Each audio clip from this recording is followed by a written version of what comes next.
कहते हैं हिंदुस्तान के। जो दुनिया में सुनाई दे उसे कहते हैं खामोशी, जो आंखों में दिखाई दे उसे तूफान कहते हैं। जो ये दीवार का सुराख है साहब, जो ये दीवार का सुराख है, चाइना, अमेरिका, पाकिस्तान साजिशों का हिस्सा है, मगर हम इसे अपने घर का रोशनदान कहते हैं, रोशनदान कहते हैं। परम सम्माननीय सचिव महोदय, शिक्षकगण और यहाँ उपस्थित सभी अतिथिगण, मैं सोनाक्षी प्रिया आप सभी को गणतंत्रता दिवस की हार्दिक शुभकामनाएं देती हूँ और आज के इस अवसर पर अपने कुछ विचार आप सभी के साथ साझा करना चाहती हूँ। आजादी, आजादी का असली मतलब वही समझ सकता है जिसने कभी गुलामी की हो। हम सौभाग्यशाली हैं कि हमने स्वतंत्र भारत में जन्म लिया। यूँ तो आजादी की लौ सन 1857 में ही जल चुकी थी, जो मशाल बनकर 1947 में हमारे देश को आजाद कराई। प्राचीन, मध्यकालीन और वर्तमान भारत के उदाहरणों से स्पष्ट करना चाहूंगी कि जब हम फिरंगियों के घेरे में फंस गए थे तो रंग बसंती चोला की एक आवाज पर टोले के टोले उमड़ आते थे और उनके वंदे मातरम के नारों से खून में आने वाला 5-5 डिग्री का उबाल अंग्रेजी शासकों की जड़ों में तूफान ला देता था। सब लोग मर जाते थे, मिट जाते थे, फांसी चढ़ जाते थे, तो वो भी अपनी देशभक्ति साबित कर रहे होते थे, क्योंकि ये उस दौर की देशभक्ति की कसौटी थी। उसके बाद 62, 65 और 71 में अपने युद्धों में अपना सुहाग गवा देने वाली औरतें, जब घर के हालात ये हो जाया करते थे कि प्यार भी भरपूर गया, मांग का सिंदूर गया, नन्ही नौनिहालों की लंगोटियां चली गई, छोटे छोटे बेटियों की चोटियां चली गई, बाप की कमाई गई, भाई की पढ़ाई गई, ऐसा एक विस्फोट हुआ कि पता ही नहीं चला और पूरे जिस्म की ही कब बोटियां चली गई। और आपके लिए तो एक आदमी मरा है साहब, मेरे घर की तो रोटियां चली गई, मेरे घर की तो रोटियां चली गई।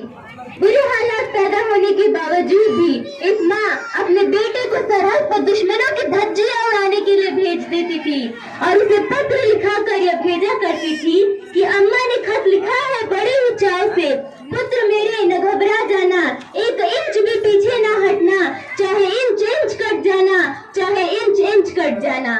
इस तरह पूरा परिवार अपनी देशभक्ति साबित कर रहा होता था।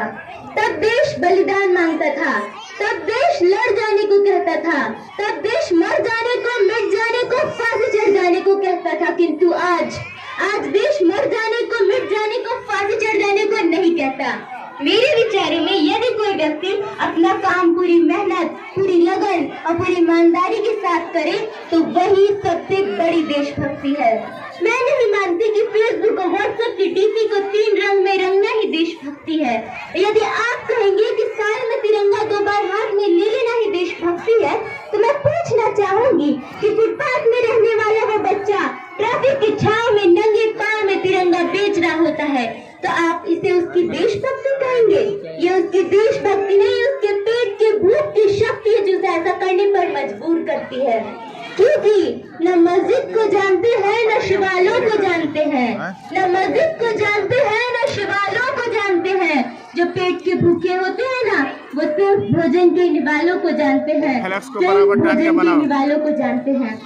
अपने परिवार, अपने समाज और अपने राष्ट्र के लिए समर्पण का भाव है देशभक्ति, और हर देशद्रोही के जीवन में आने वाला तूफान है हमारी सच्ची देशभक्ति, ताकि हर देशद्रोही को ये बता सके कि तू परिंदा है तो ये आसमान तेरा है, तू दरिंदा है तो ये शमशान तेरा है।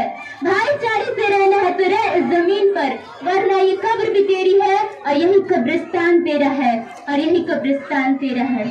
लेकिन एक देशद्रोही से ज्यादा देशभक्ति तब आहत हो जाती है जब एक बेटा अपने बूढ़े माँ बाप को वृद्धाश्रम के चौखट पर छोड़ आता है।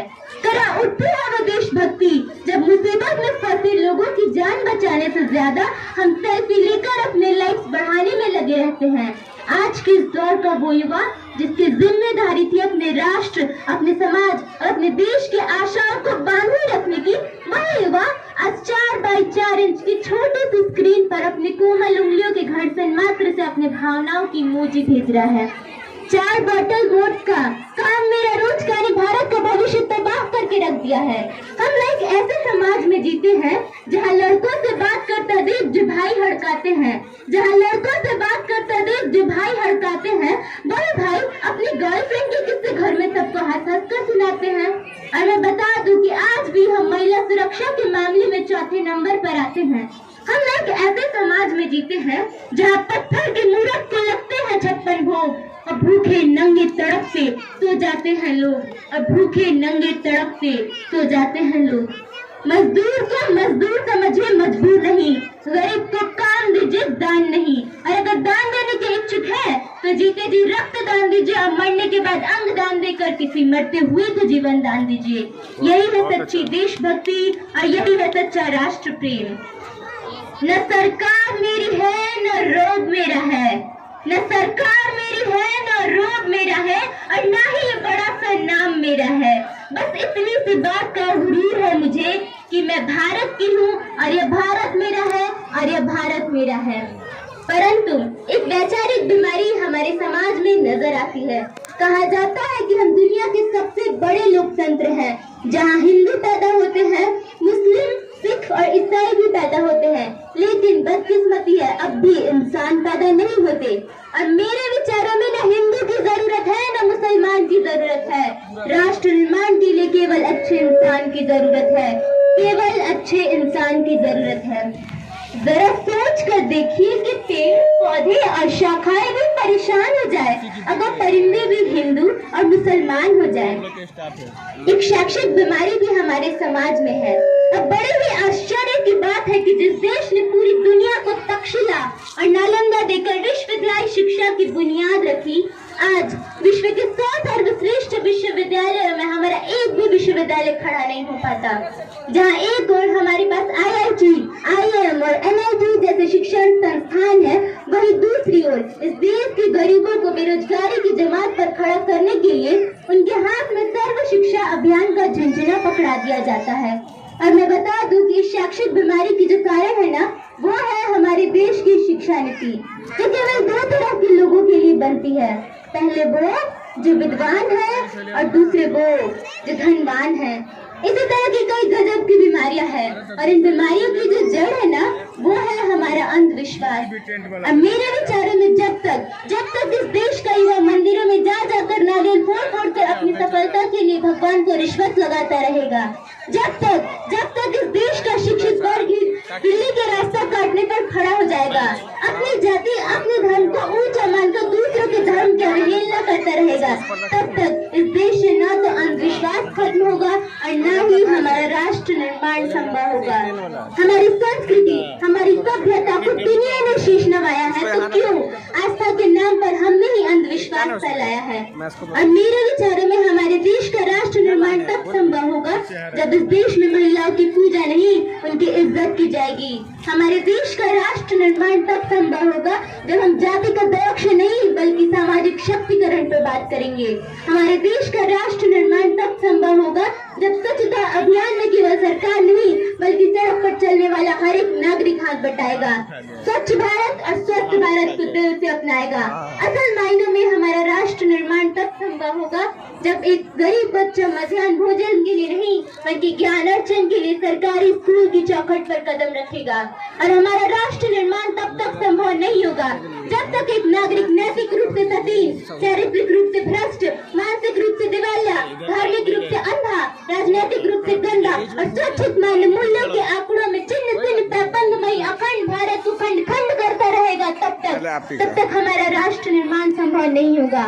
बड़ी बड़ी बातें नहीं, छोटी छोटी कोशिशें करनी होंगी, क्योंकि ठोकर हमें पहाड़ों से नहीं पत्थरों से लगा करते हैं।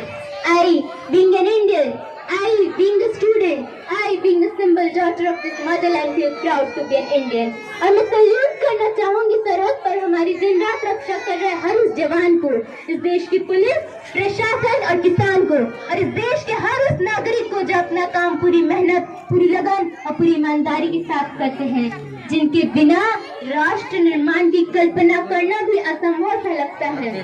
तो आज इस मंच पे मैं भारत की बेटी पूरी जिम्मेदारी के साथ ये कहती हूँ कि हमारे देश का राष्ट्र निर्माण तब संभव होगा जब मैं, आप, हम सब मिलकर प्रयास करेंगे, क्योंकि हमारे देश की जिम्मेदारी नहीं है हमें आगे ले जाने की, हमारी जिम्मेदारी है अपने देश को आगे ले राष्ट्र को आगे ले जाने की, अपने वतन को आगे ले जाने की। तो अंत में मैं बस इतना कहना चाहूंगी कि मेरा हिंदुस्तान महान था, महान है, महान रहेगा। मेरा हिंदुस्तान महान था, महान है, महान रहेगा। होगा हौसला सबके दिलों में बुलंद, तो एक दिन पाकिस्तान भी जय हिंद कहेगा। पाकिस्तान ही क्यों, सारा जहां जय हिंद कहेगा, क्योंकि सारे जहां से अच्छा हिंदोस्तां हमारा। हम बुलबुले हैं इसकी, ये गुलिस्तां हमारा, ये गुलिस्तां हमारा। धन्यवाद। जय हिंद, जय Bharat. Congratulations, Sakshi. I'm such and have no words for that energetic speech. Please give a huge round of applause